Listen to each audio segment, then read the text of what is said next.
Assalamualaikum. Waalaikumsalam Cik Amir. Khabar sihat? Alhamdulillah sihat. Hari ni 11 Ramadan. Macam mana Cik Amir okey? Okey, kita dah masuk pusingan kedua kan? 10 yang kedua. Hmm. Malam pengampunan. Betul. Terima kasih semua yang sama-sama kami malam ni. InsyaAllah ini minggu akhir lah. Kita punya caption untuk buku Kerana Syurga Itu Manis. Kita invite Ana. Dah dah masuk dah. Ana Manis. InsyaAllah. Tajuk malam ni, Rintihmu Berpahala. Itu dia. Ana. Assalamualaikum. Waalaikumsalam warahmatullahi. Assalamualaikum juga kepada Tuan Amir dan Zura. Waalaikumsalam Ana. Ana okey? Suara jelas? Alhamdulillah. Ya. So Ana ni, Suara macam tak jelas sikit. saya dengar. Okey. Zura pun dengar. Okey, saya kot selalu ada masalah. Dia macam start. Jadi ni minggu yang ke-10.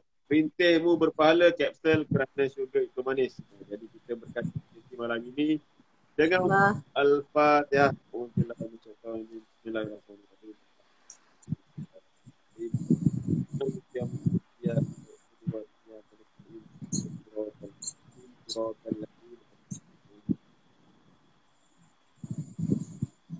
Alhamdulillah, di malam yang malam ke-12 lah kan. Esok 12 Ramadan kan. Ni malam 12 Ramadan. Jadi insya-Allah kita bersama dengan penulis Ana Rohani dan juga tetamu kita Azura, kita nak sembang santai lah tentang rintihmu berpahala. Apa benda ni Ana? Rintihmu berpahala. Biasa kita dengar lagu viral, kan ni rintih. Rintih tu mengeluh ke apa ke? Kalau boleh Ana explain.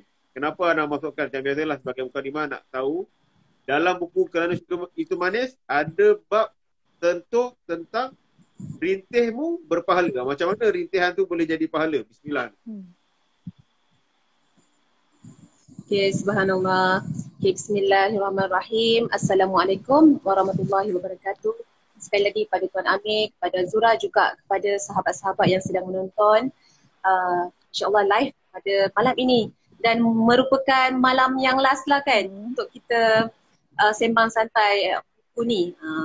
Dia dah sampai ke bab yang ke-2, berapa? Bab ke-10 Bab ke-10. Bab ke-10. Jadi kiranya buku ada, kalau tak silap saya, lebih daripada 20 bab, 25 ke bab. Jadi ada lagi, banyak lagi sebenarnya kita nak kongsi. Tapi bab kata Tuan Amir, kita nak 10 sahaja sebab kita orang kata eksklusif lah, nak jaga eksklusif. Jadi kepada yang penonton, kalau rasa macam nak mendapatkan buku Kerana Syurga Itu Manis, bolehlah cepat-cepat dapatkan dari Galeri Ilmu. Okay, sekarang pun ada apa tu, diskaun kan. Nak beli untuk diri sendiri ke ataupun nak wakafkan ke ataupun nak hadiahkan kawan-kawan ke kan. Juga bersama dengan saya ada Zura kan, penulis buku Pesan Buat Hati. Masya Allah, sangat banyak yang bermanfaat yang dikeluarkan oleh Galeri Ilmu lah, insyaAllah. Jadi kita tak nak buang masa, kita nak manfaatkan masa yang singkat ini untuk terus kepada kita punya tajuk ataupun kepada bab yang kita nak sembangkan. Rintihmu Berpahala, bab 10 dalam buku Kerana Syurga Itu Manis. Okay. Sebenarnya Tuan Amir kan dia suka tanya kenapa Ana Rohani masukkan dalam bab ni, dalam buku ni, bab ni. Tajuk ni, kenapa tajuk ni? Okay. Sebenarnya bila saya baca balik apa yang saya tulis kan, kita kan lupa kan. Jadi bila saya baca balik, oh okey, saya dah ingat kenapa saya masukkan. Okay, sebenarnya masa tu biasalah kita manusia biasa akan lalui fasa-fasa ujian. Masa tu saya rasa sangat down. Okay, saya rasa sangat sedih, sangat down sebab apa yang saya buat orang salah erti. Okay? So kiranya macam kalau Tuan Amir lah, contoh kita nak buat sesuatu tapi orang salah erti. Okay, kalau dia salah erti je tak apa, tapi kalau dia mula bercakap benda yang tak betul tentang kita, misalnya lah ataupun memburukkan kita ataupun cakap benda yang tak betul tentang kita, kita lagi rasa sakit hati kan, rasa macam sedihnya sampainya hati buat macam tu. Macam tu kan, kalau ikutkan hati kita ni rasa nak marah, nak mengamuk kan, berani kau cakap macam ni kan. Tapi bila kita fikir balik, benda tu semua kalau kita memberi respon kepada sesuatu benda yang, sesuatu perkara yang tak betul, apa bezanya kita dengan dia kan. Jadi masa tu saya macam, saya nak pujuk hati saya, saya nak pujuk diri saya. Jadi masa tu saya kepada siapa saya nak luahkan saya punya tak puas hati ni kan. Saya punya tak puas hati, saya punya sedih ni. Jadi orang kata mungkin bila Allah memberikan kita ilham, first kita akan berdoa lah, ya Allah, apa aku buat, di mana salahnya aku buat. Kita merenung kembali kan, mula-mula kita menilai dulu macam biasa, manusia biasa, pasal macam ni kan, apa masalah ni sebenarnya, kenapa, apa benda yang kita macam bermonolog macam tu. Okay. Tapi bila sampai satu masa, kita macam di fasa macam orang kata sedih, seolah-olah minta dipujuk. Jadi kita pun, ya Allah, kat mana? Kat mana sebenarnya masalahnya? Nangis-nangis kan, sambil berdoa. Jadi masa tu saya terfikir, ujian ni sebenarnya membuatkan saya macam akan cepat-cepat nak merujuk kepada Allah. Jadi rintihan ataupun apa kita punya luahan, kita punya keluhan tadi tu kan, yang pada asalnya kalau kita biarkan dia dizahirkan ataupun diluahkan kepada orang yang salah, ini jadi dosa. Tapi bila kita pergi salurkan, kita pergi kepada yang sepatutnya kita pergi, dia jadi berpahala. Itulah rintihmu berpahala. Okay, Masya Allah. Jadi itulah saya pernah juga macam bila kita imbas kembali ataupun kita cuba balik tengok, renung kembali apa je bentuk ujian yang Allah berikan kepada kita. Sebenarnya satu cara Allah menzahirkan kasih sayang dia kepada kita. Dia nak panggil kita ni dekat balik sebab kita ni dah lama sangat seronok, dah selalu sangat seronok kan. Orang-orang sekeliling yang dia hantar baik dengan kita, bagi hadiah, bagi pujian, bagi galakan, bagi semangat, macam-macam. Tapi bila ada seorang yang berbunyi sumbang, kita dah sentap, kita dah, pahal dia ni kan? Macam tu. Secara tak langsung, mula-mula mungkin kita rasa ini apa ni kan, kita rasa macam inilah ujian. Walhal sebenarnya ketika kita senang hati, tak ada masalah, itu pun sebenarnya musim ujian. Mungkin kita, masa kita orang kata dikelilingi oleh kebahagiaan ni, mungkin kita punya ingat kita pada Allah tu kurang. Doa kita tu tak banyak mana, tak lama mana dan tak deep mana. Ketergekatan hati hamba kepada pencipta tu kurang. Tapi bila kita dilanda satu masalah ni yang membuatkan kita rasa tak ada siapa boleh tolong aku, Allah je yang boleh menjadikan sesuatu yang mustahil ini, orang kata tak mustahil, yang Allah sahaja yang memegang hati-hati manusia, yang boleh membolak-bolakkan hati orang tu daripada mungkin ada masalah dengan kita, tak suka kita, tapi tiba-tiba bila Allah switchkan dia punya hati tu kan, orang kata ni dia dah nampak kebaikan kita. Jadi Masya Allah masa tu saya rasa memang manusia biasa kita ni lambatlah nak nampak Allah punya kasih sayang tu. Kita sangat susah nak tengok, nak jumpa apa yang Allah nak tunjuk. Sebab tu kita kena pesan pada hati kita, macam buku Zura kata, pesan pada hati. Kita kena bagi tahu hati kita apa juga yang kau akan jumpa ataupun hadap selepas ini, benda yang kau tak suka, benda yang buat kau sedih, benda yang buat kau rasa okey, inilah pengakhiran. Jadi kita cari Allah balik. Tengok balik hubungan kita dengan Allah. Okay? Tengok balik kan. InsyaAllah. Jadi insyaAllah mudah-mudahan menjawab Tuan Amir punya persoalan tadi. Kenapa masukkan dalam intihmu berpahala dalam tajuk, dalam buku pesan buat hati pula insyaAllah. Dalam buku Kerana Syurga Itu Manis. Subhanallah. Anak. Sebelum saya tanya soalan pada Azura, saya nak petik sikitlah intro bab intihmu berpahala. Aku selalu bersangka baik terhadap orang, mudah memberi kemaafan dan mudah memberi peluang. Tapi mengapa ada juga yang membenci dalam diam? Ada yang memfitnah dan cakap belakang. Aku keliru untuk hadapi mereka bagaimana hakikat aku juga tahu sakit hati. So soalan untuk tetamu kita Azura. Kita nak tahulah sebagai seorang Azura penulis buku pesan buat hati, apa patut kita ni bila orang fitnah dan cakap buruk belakang kita ni, apa tindakan first kita kena buat? Macam tadi kita balas balik ke, apa yang the best action lah. Apa cara kita nak ubat sakit hati kita ni? Kita pun ada hati juga macam Ana tulis dalam buku ni. So apa jawapan daripada Zura? Okey, bismillahirrahmanirrahim. Terima kasih Cik Amir, Ana, dan terima kasih semua yang menonton live kami pada malam ni. Okey, berkenaan soalan Cik Amir tentang fitnah. Nah, kebiasaannya lah kan. Kebiasaannya bila orang fitnah kita, orang kutuk kita, hati tu tentu kita rasa sakit, kita rasa nak marah, geram kan. Sampai satu tahap tu kita rasa macam nak balas. Memang ada satu perasaan kita nak balas balik dekat orang tu. Tapi bila fikir sekali lagi, berkali-kali, kalau kita balas mula dekat orang yang memfitnah kita, yang kita dapat bukan kita rasa ketenangan. Kita tak rasa happy pun. Kita rasa sakit hati. Malah bertambah lagi. Sebab apa? Orang yang memfitnah kita tu, dia akan kecam kita lagi bertubi-tubi. Dia lagi seronok buat kita rasa marah, rasa geram. Jadi solusinya kalau kita rasa perlu block seseorang tu di media sosial, block lah.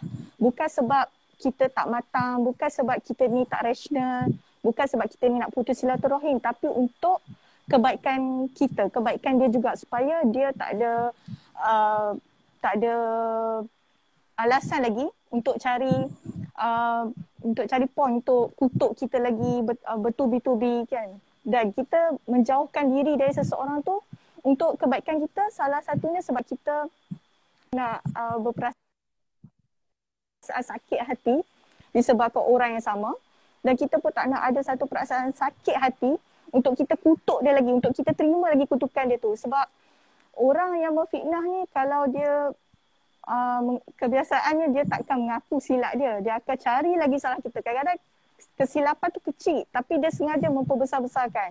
Seolah benda tu memang tak boleh nak dimaafkan. Padahal tak ada apa-apa pun sebenarnya. Tapi untuk kita buat apa-apa pun, pentingkan urusan hati dan perasaan kita. Biarlah orang nak cakap cara kita ni buat mereka benci, macam kita block, kita jauhkan diri, macam tak matang apa semua, itu biar. Itu masalah mereka. Yang kita sekarang ni, kita selesaikan apa yang kita rasa baik untuk kita, baik untuk juga diorang tu semua. Salah satunya cara block, dan salah satunya itulah menjauhkan diri.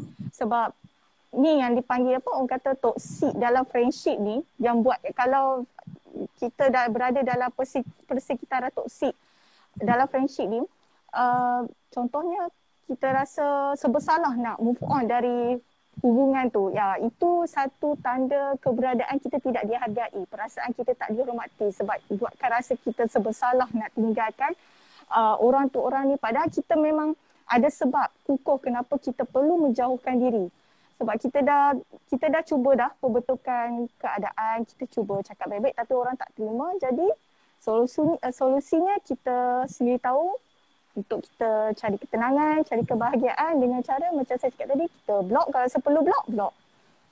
Kalau rasa boleh stay lah. Tapi orang kata hati tu lah, hati makin sakit, kita manusia tak selamanya kita boleh bertahan. Tapi kalau kita mampu lagi bersabar, kalau orang tu boleh fixkan keadaan tu jadi lebih baik, alhamdulillah. Kalau orang tu maki buat kita rasa tak senang hati dengan dia, buat kita rasa sebersalah lagi, macam kita rasa macam kita dah tak boleh dah nak go dengan hubungan tu, tapi dia buat kita rasa sebersalah supaya kita jangan tinggalkan diorang tu. Nanti kita fikir kita tak ada kawan, nanti kita fikir orang tu nanti bagi tahu dekat A, bagi tahu dekat B, bagi tahu dekat C pasal kita rasa macam mana ni, terasa rugi pula. Jangan rasa rugi. Jangan sesekali merasa rugi kalau kita berada di pihak yang benar. Itu macam dari pengalaman sendiri tu jawapan tu. Betul. Betul Cik Abel, sebab dulu lah kalau bila flashback balik kan. Ada orang yang kata bila block tindakan blok ni tak matang. Tapi sedangkan orang tu yang cakap tak matang tu, dia sebarkan aib orang lain di media sosial. Dia cakap orang tindakan blok orang tu tak matang, tapi sedangkan dia menyebarkan keburukan orang, kesilapan orang di media sosial. Itu matang ke tak tu tindakan tu? InsyaAllah. Saya pernah buat apa yang disebut tu. Bila rasa tak okey, sama ada unfriend, unfollow atau itulah paling kemuncak dia block lah. Tapi setakat ni banyak saya unfriend lah. Rasa-rasa kawan tu tak bagi manfaat, saya tak boleh teruskan, saya unfriend dia. Sebab untuk macam cakap Azura tadi, fikir diri kita dulu kan. Sebelum saya fikir orang lain, saya fikir diri saya. Aku tak boleh ni nak teruskan ni. Tak apalah. Kita berlepas diri. Itu pilihan saya lah. Kalau Ana macam mana? Ada nak tambah apa tak Ana? Dia penting untuk proses penyembuhan hati kita kan. Kesembuhan hati kita. Okey. Kalau macam saya, macam ni lah, kita nak jaga hati orang. Betul. Tapi dalam masa yang sama, hati kita pun penting. Okey. Sebenarnya saya pun pernah blok. Saya memang orang kata sentiasa blok orang. Masya Allah. Bukan, kita macam okey. Saya pun sebenarnya pernah juga alami situasi lah, kita ni bukan sahaja bersahabat di dunia nyata, tetapi kita ada ramai orang yang kita kenal, mungkin juga kita tak pernah jumpa, tak pernah kenal di media sosial lah.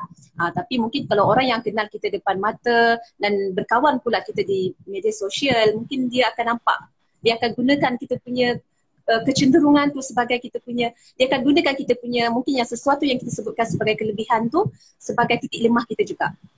Jadi pernah menjadi isu, contohlah bila kita ada satu situasi di mana ada perselisihan lah, ada perselisihan faham macam tu. Jadi pada ketika itu kita ni macam nak berurusan, kita nak settlekan masalah tu secara matang, dan orang kata macam orang dewasa lah, kita nak kalau ada masalah direct, kita boleh communicate lah, maksudnya komunikasi yang proper, kita boleh settle masalah. So jangan dengar cakap-cakap orang, sebab cakap-cakap orang ni belum tentu betul.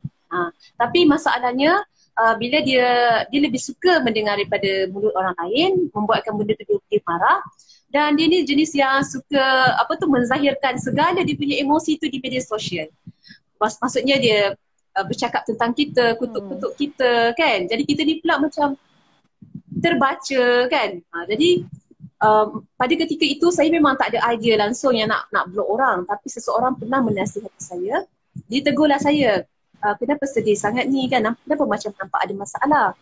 Jadi masa tu tak pernah orang nak tanya saya ada masalah atau tak. Selalu orang datang dekat saya, macam mana nak settlekan masalah ni? Contoh macam tu. So kita turn untuk mendengar masalah orang. Orang jarang nak tanya saya ada masalah ke tak yang boleh boleh dibantu lah. Jadi bila ada someone yang approach saya macam tu, saya pun macam Masya Allah, yalah kita sedih kan masa tu, and then kita doa pada Allah, tiba-tiba orang yang datang. Jadi bila kita bercerita sedikit, tidaklah secara detail hingga orang kata menyebut nama sekian-sekian, tapi masa tu dia bagi option, okey apa yang membuatkan kau down? Saya baca tulisan dia. Okey, yang kau buat kau down tu jangan baca. Tapi macam mana kita terbaca kan? So apa caranya untuk tidak terbaca? Block lah. Jadi saya masa tu, bukan ke blog tu nanti nampak kita macam budak-budak kan, macam Zura kata tak matang kan, budak-budak apa kan. Kita jangan pretend yang kau tu kuat. Kau tak kuat mana pun. Kau pun rasa macam apa yang dia cakap pasal aku. So kita akan macam nak tahu. Jadi dia kata pada ketika itu, blog dulu. Masa tu WhatsApp status tau. Dia kata blog nama-nama sekian, bukan blog, apa? Orang panggil unmute Mute. Ada kan kalau WhatsApp status tu kan, kita tak boleh, kita tak block dia, tapi kita tak boleh baca apa yang ditulis. Tapi betul saya kata macam kita lah kan, kalau kita macam apa yang kita baca, apa yang kita sebut, benda tu akan mempengaruhi fikiran kita tau. Dan benda tu akan memberikan energi yang sangat tak baik lah pada diri kita. Kita akan rasa lemah, kita akan rasa resah. Macam buat kita terfikir. Jadi overthinking kan. Buat kita terfikir. Betul. Jadi masa tu saya ikut nasihat dia. saya ikut nasihat dia, saya pergilah unmute. Maksudnya saya tak baca langsung status WhatsApp orang yang berkenaan lah. Jadi saya macam, okay, selalu kan terbaca, and then kadang-kadang kita bercakap tanya hari ni dia nak cakap apa pula pasal aku, contoh. Jadi masa tu, lepas saya unmute je, okay, saya fokus pula untuk baiki diri saya. Dia kata kita nampak salah orang je. Sekarang kita dah tutup lubang-lubang salah orang tu. Sekarang tengok diri kita balik. Kita pun bukannya betul sangat. Dia cakap macam tu. Jadi muhasabah. Masa tu apa yang saya buat, saya pun mungkin selalu saya doa, ya Allah, aku nak pergi daripada sini. Aku tak nak hadap muka dorang.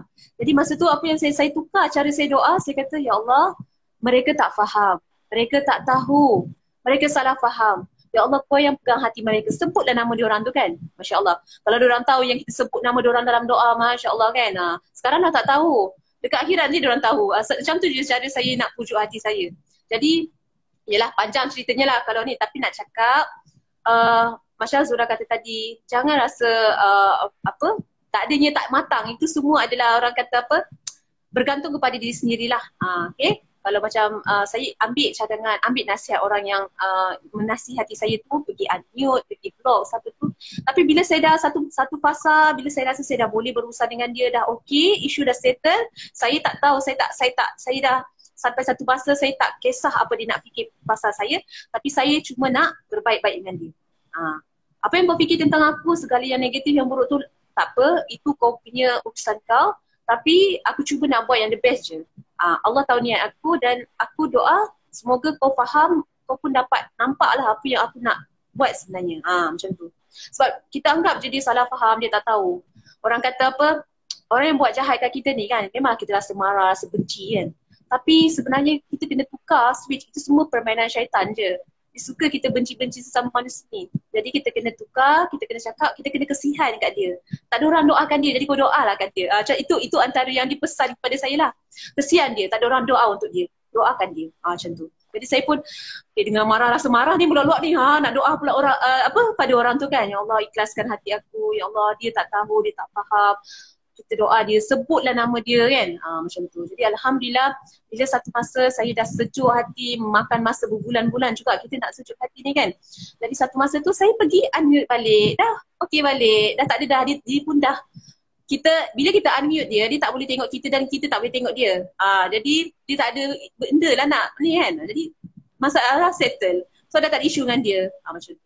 Kita still kalau ada urusan yang perlu bekerjasama, kita bekerjasama, tapi kita dah tahu kita ada orang kata batas dia lah, limit kita tahu. Orang kata bila kita tahu macam mana. Orang cakap bila dah sekali kena tu, kali kedua tu kita rasa macam nak lebih berhati-hati lah kan. Ya betul. Macam tu lah Tuan Amir. Dalam marah-marah kita pada orang yang buat kita tu, jangan lupa doa lah. Itu dia punya senjata dia. Jangan lupa doa. Rasa walaupun berapi kat sini, doa untuk kita juga. Dia ibaratnya jangan bagi syaitan menang.